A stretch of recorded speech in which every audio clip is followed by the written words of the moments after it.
Freedom is slavery, ignorance and power are the words of the famous British anti-utopian novelist. George Orwell's 1984 book is one of the most controversial works in European and American literary history.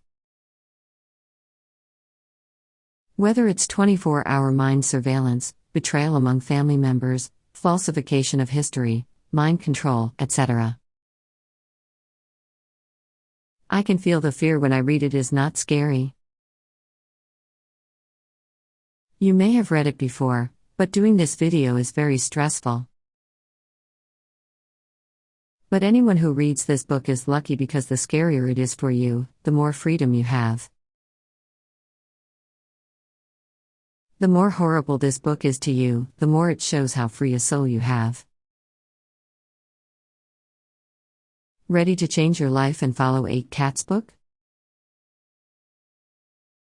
Let's get into George Orwell's 1984. Orwell wrote 1984 and 1948. In his vision of 1984, the world would be left with 3 superpowers after a series of wars and annexations: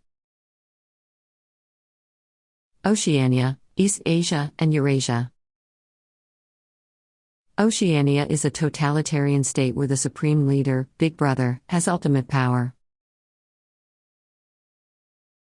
The oldest brother made many incredible laws, such as banning writing anything, banning assembly, banning sex outside of childbirth, etc. What's especially scary is that Oceania is full of monitors, and everyone needs to be scrutinized by the thought police all the time. In Oceania, history is rewritten every day according to the needs of Big Brother, and people work and live according to Big Brother's standards. If the monitors and the thought police find someone who violates the law, they are arrested and brainwashed or sentenced to death. Winston, the main character, lives under Big Brother's control in Orwell, and he can't stand the mental and physical oppression. Not only does he keep a diary, but he also falls in love with Julia, a member of the anti-sex group, and has a physical relationship. Although Winston is conscientious, the thought police's surveillance is pervasive. Eventually, he was arrested and became an ideologue, and Winston was tortured and punished mentally and spiritually. After going through the Ministry of Human Love, which is responsible for the internal cleansing of the mind, Winston eventually became a walking purity of mind. These are the main contents of 1984, but many people only feel that after reading him, they have to think about a few holes.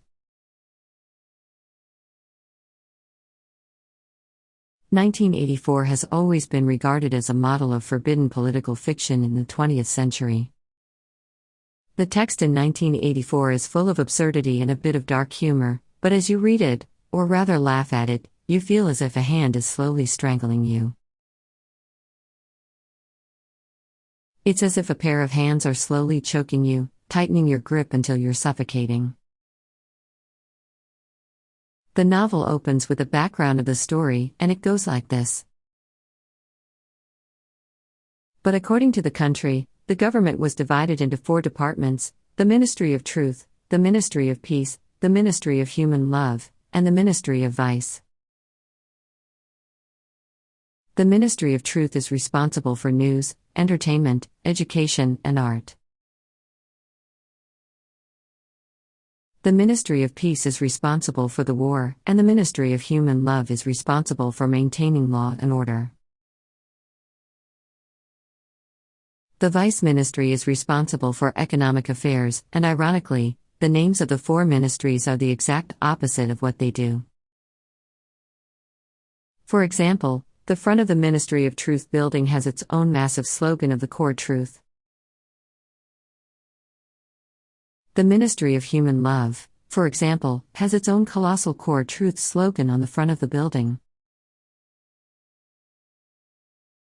which we mentioned at the beginning: war and peace, freedom, slavery, ignorance, and power.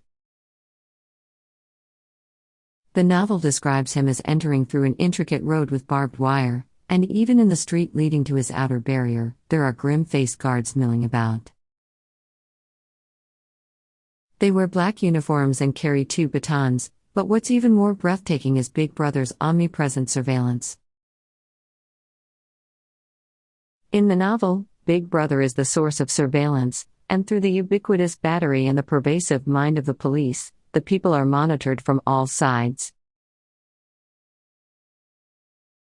The battery is a rectangular metal plate, like a mirror of woolen glass, and its sound can be turned down, but it cannot be turned off. The battery has a receiving and transmitting function, and the surveillance of people is two-way.